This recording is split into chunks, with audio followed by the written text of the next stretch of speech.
For this module, we'll focus on collection development and management, beginning with acquisitions and selection issues.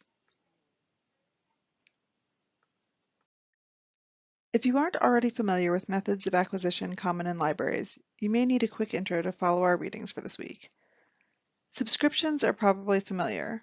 We purchase physical or digital access on a recurring basis. That may be a journal that is issued monthly or whatever, or it may be a database that we pay a recurring cost for to continue our access.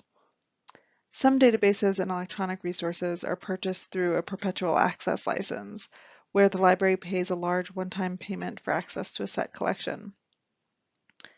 The library may have to pay a small annual fee for the platform, but the content is purchased once. Standing orders are sort of similar to a subscription in that it involves signing up for a recurring purchase. These are especially common for major score series, like the complete works of a composer or the recent researches series by AR Editions. These series come out over many years or even decades, and libraries often sign up to automatically get a new volume each time one comes out. This is a less predictable expense than a subscription, though, because the number and price of volumes can vary from year to year. Patron-driven acquisition is essentially just buying materials that patrons request. This can be mediated by a specialist librarian, an acquisition librarian, or sometimes is set up to be more automated, especially for things like ebooks, where patrons may be able to see something in a catalog and their attempt to access it triggers an automatic purchase. Notification and approval plans rely on relationships with vendors who work with a variety of publishers. The vendor representative and the librarian work together to create a profile describing what the library is interested in, how much they could spend, possibly limits on price per item, etc. And then they send either a notification list of suitable items or in an approval plan, a selection of actual items to the library. The library may send some items back, but generally this gives the vendor guidelines and then leaves a lot of the selection responsibility to them. Firm orders are the simplest. That's just library speak for ordering a specific thing.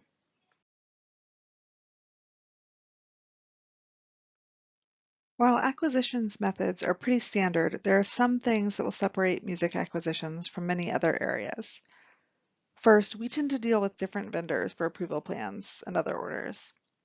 Herauswitz is a German company that many libraries work with for European materials, and scores are one of their areas of specialty. Theodore Front and J.W. Pepper are major score vendors as well. You may be slightly more likely to use J.W. Pepper in a public library and Theodore Front in an academic library, but both are widely used by all kinds of libraries for score acquisitions. Because of the collected works and historical monuments series I mentioned before, music also tends to be pretty heavy on the number of standing orders for large sets, which means a greater degree of unpredictability for our budgets. Some libraries are recently dealing with the high price and unpredictability of sets by coordinating their collections with other libraries, so that they can split up responsibility for collecting these major sets, and then allow other members of the group to borrow them through consortial lending, so that all of the collections are available to all of the patrons.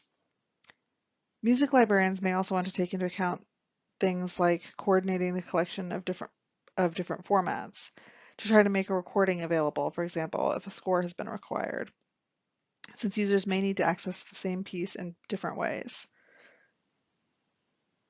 A major issue I've run into that other areas see less of is the question of how many different editions or versions of a piece are needed. In music, it's not uncommon for the same work to be issued over many years in different editions, price points, etc., as we saw when we talked about edition types. So music selectors have to choose which ones to acquire and avoid over-duplication of works while still meeting all the needs of the different patrons and staying up to date in their collections. There are a number of criteria that can be taken into account when making decisions about what to acquire and about what to discard. Ideally, a good collection development policy will establish guidelines for these decisions so that all the criteria don't need to be worked through anew for every decision. This can also help to explain decisions to donors or patrons. For score selection, it's common to begin with a limit on the size of the ensemble. For example, UWM doesn't collect parts for more than 13 players. Larger sets of orchestral parts, for example, would fall outside of our collection development policy.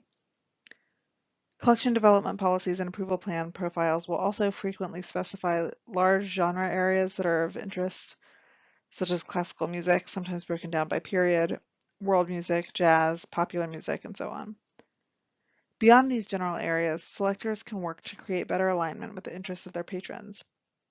In an academic context, that will mean thinking about what majors and programs are offered, what classes exist, and which ones have research papers, what the faculty are researching, what kinds of music the ensemble directors like best, and so on. Some information can also be drawn from statistics on circulation and in-house usage to see what gets the most attention from patrons.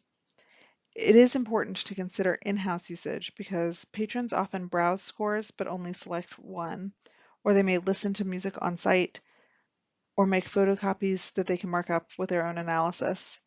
So an item may be getting significant use without actually circulating.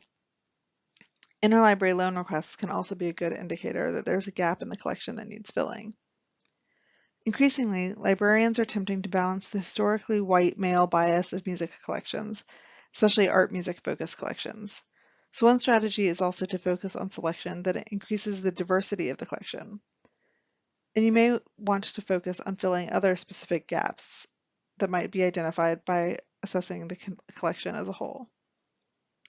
Ideally, a subject librarian should try to keep up with the most important new releases in their area and trends that might impact patron interests. That might be scholarly trends, music that's been in the news, musical responses to current events, and so on. For example, I don't place many firm orders, but this summer I asked the acquisitions department to buy a couple of books related to music and the Black Lives Matter movement because I anticipated there might be an increase in student interest.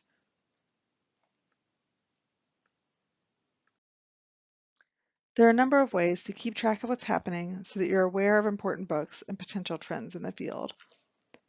You can read journals like Notes that include reviews of books, recordings, and scores. It's also helpful to pay attention to relevant conferences and abstracts that are coming out of them.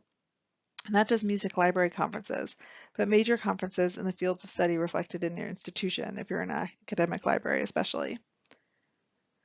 There are many relevant podcasts too. I really enjoy New Books on Music and Sound Expertise, which are both really accessible podcasts where a musicologist is interviewed about their recent book in some detail.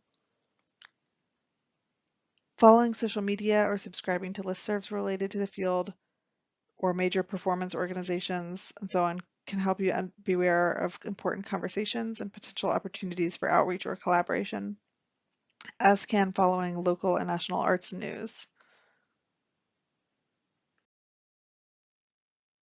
Whatever decisions you make about selection for your collections will have to be limited by budget and space.